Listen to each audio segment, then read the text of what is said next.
So hi and welcome back, and today I've got a video about a Canon EOS 300 which was sent by a subscriber.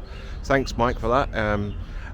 The idea was really just to test it. It come with batteries, it looked almost new, put a film in it, perfect. And it's got a 28-90 f4 5.6 lens, and I put some FomaPan 200 in the camera just to see how it would work, and it was fine. It's come up really well.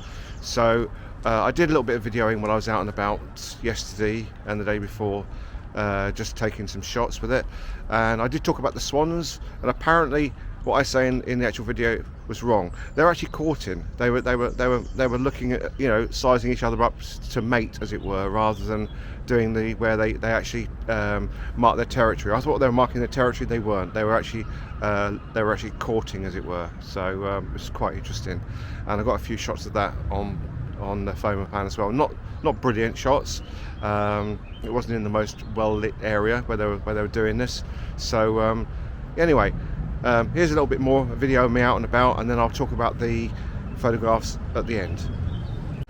Okay, so I'm just out and about again, and I'm going to be using some FomaPan in my new EOS 300, which I was given to a guy by Mike, and I've come across these two swans, and it's way beyond mating. I think them just marking their territories, because obviously they have like an area that they have, and I think this is the border line between one and the other, and I think it's just like saying this is my bit and that's your bit type of thing.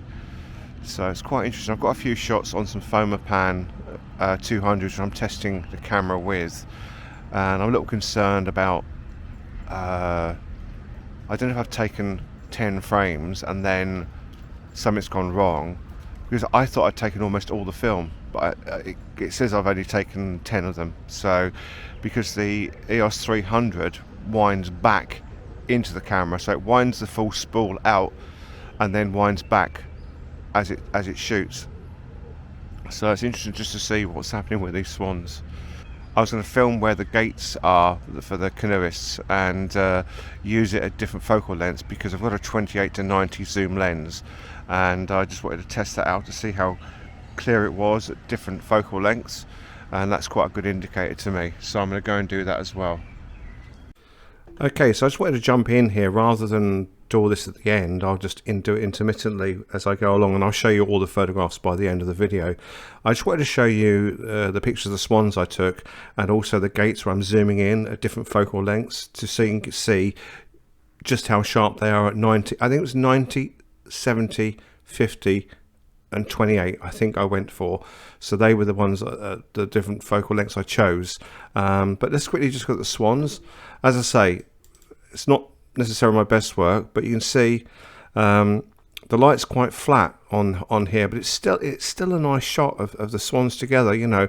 And I was probably zoomed in at 90 mil, because they were quite a distance from where I was standing. So I just wanted to show you these 3 or 4 shots I've taken. Again, they're quite flat, and so I thought they were just having a standoff, but it's not. They're kind of like synchronized swimming, which is quite fun. And is this what made me think that they were being territorial? Because this one come from this way, and then this one come from this way, and it was all flared up. It's all its wings were flared up, and I thought, oh, there's going to be a fight, but it didn't happen, and it ended up being like this dance you see in the video. And also, I took some. These are Egyptian geese. I know what these are, and this one was with the flash. I was testing the pop-up flash to see how well that works. But I'm going to show you another one test I did with that later on. I talk about that when I'm out and about as well. Okay, and there's another one again that was taken with the flash, and as you see, the highlight in the eyes. Okay. So now for the zoom test, and this was at 90 mil. You can zoom in, and I try and zoom in. You can see how sharp it is when I'm zooming in. Remember, it's FomaPan. FomaPan isn't the sharpest of films. Also struggles with bright white lights, and I'll show you that in another shot towards the end. But that's at 90 mil. So we'll go through them: 90 mil, 50 mil, 35, and 28. Actually, no, this may be. I think this is 50. That's 50. and that's 28. So I'll go back through them slowly so you can see. And what I was saying about the blown out light, look at it.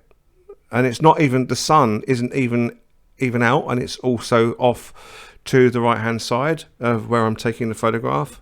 So yeah, it's not the easiest of films to work with FomaPan, though I still love it. But I prefer it when I do it as a 400 ISO from 200 in Rodinal.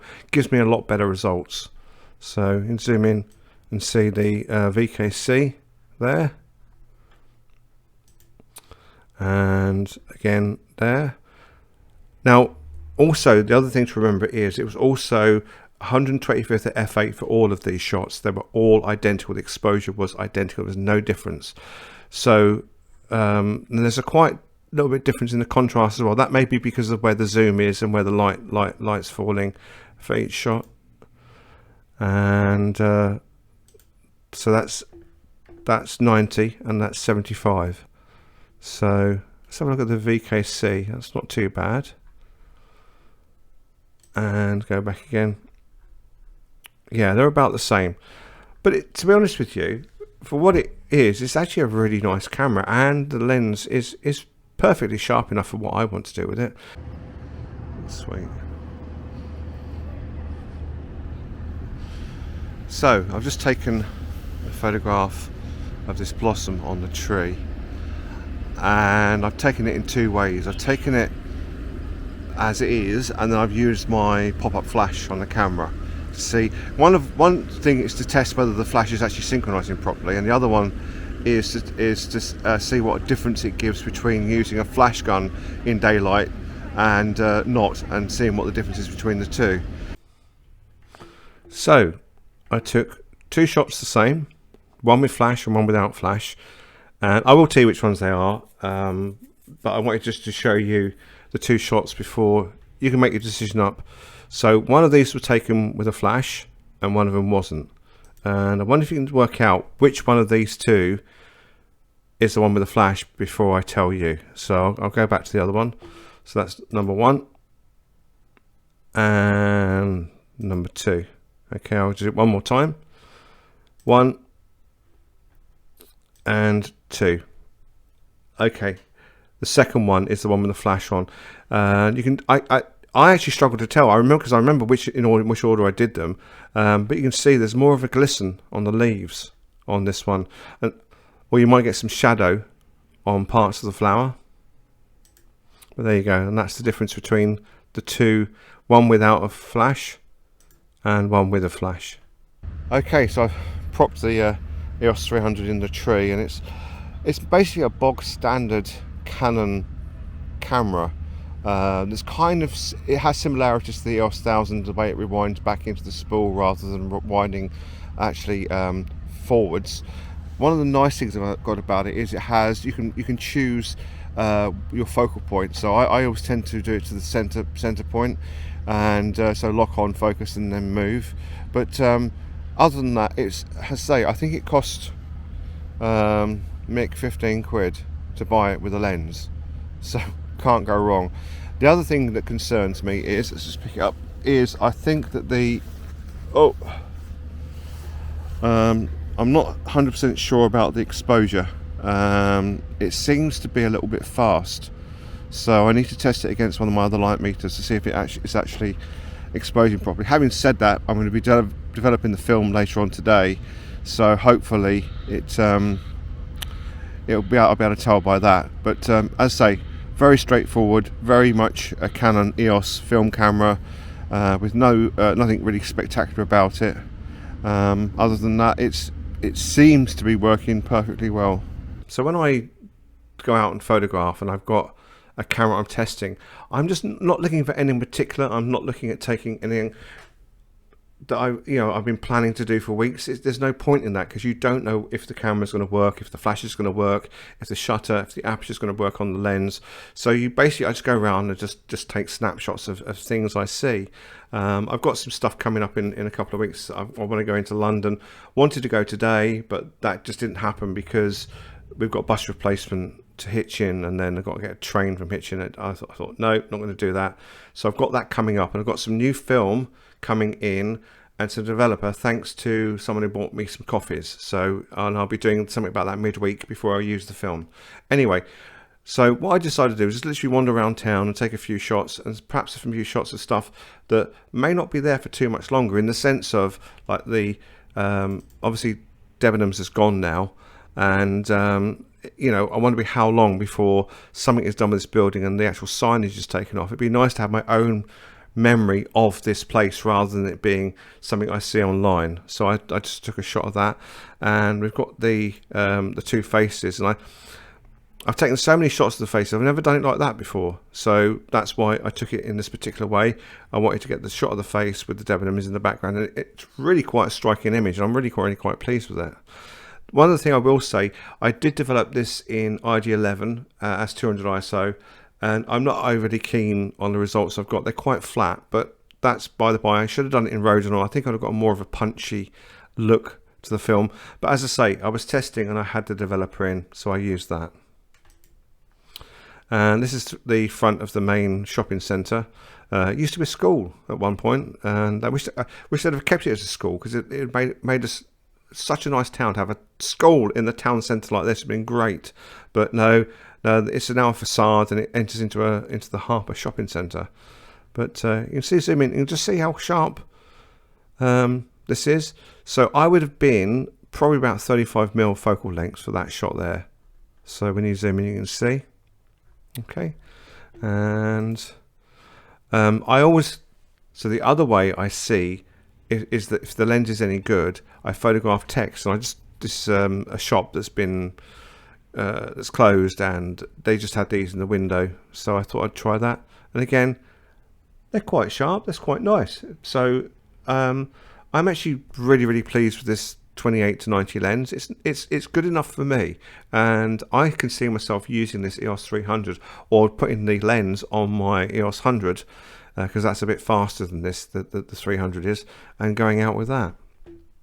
And I did another shot of the John Howard statue, but I don't know if you can see it. When I look at it on my laptop and when I look at it on my monitor, it doesn't look too bad on here, but the sky is blowing out again. It's still quite, as I say, it depends on what monitor you're looking at, because one of the monitors I've got, it doesn't look blown out, on the other one it does. So let me know what you see. Do you see it as being blown out or not? If you let me know in the comments, that'd be good. And this is another church. Again, this looks quite flat. I think that ID11 and FomaPan 200 are not the sort of thing I should be using to develop it. They are really quite flat, these negatives. And this is another church just around the corner. This is from the Bunyan Meeting Church, and I saw that. I thought that'd make a nice shot, and it actually has come up quite well. And then I just wander around in the bus station.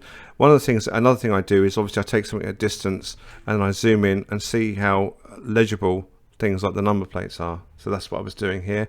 There's another shot I did in the bus station, and I think this one is slightly sharper than the other one is. Again, it's a different focal length. This is I think it was just 90mm. So yeah, that would have been at 90mm. So you can see it looks like the zoom in is actually sharper than the actual shot that's taken on the wide angle. And we've got, like, this isn't a wall, by the way. It looks like a wall, but it's not a wall. It was just it was like a wallpaper type thing in a cabinet, and it's obviously, you know, doing the Jubilee coming up. And I saw these, and I was running about 30th a second to get these. So I managed quite well. So they're not too much camera shake there. Again, the same for this one, but you can see it on this one. You can see the camera shake there. And again, this third one, a little bit of camera shake as well. So just trying out. I wasn't expecting to get them really sharp, but still a nice shot. And this one, I just love this shot. These black tulips, or are they black? I think they're black. They're black tulips or purple tulips.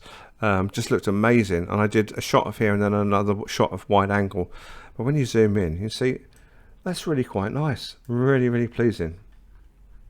Okay, and this is the one I done a wider angle, looking at the I think they're white. I don't think they were yellow. I think they're actually white, these tulips. It's funny having the memory, trying to remember after you've taken the photograph. That's the thing. And I think they were white, and I don't think they were yellow.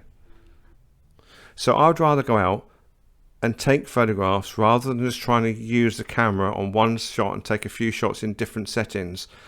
I'd rather go out and enjoy myself as a photographer, come back and develop the film. There's nothing on there, rather than just standing around just taking one shot of something. Yeah, so regardless of whether the camera works or not, I still had a great time when I was out walking. And I've got a couple of these shots. This is not the one that's my favourite. The next one's my favourite one. Just like I like warning signs. I don't know if you noticed that. I like warning signs as well. That's one of my other little things I do. And I think it's the next one.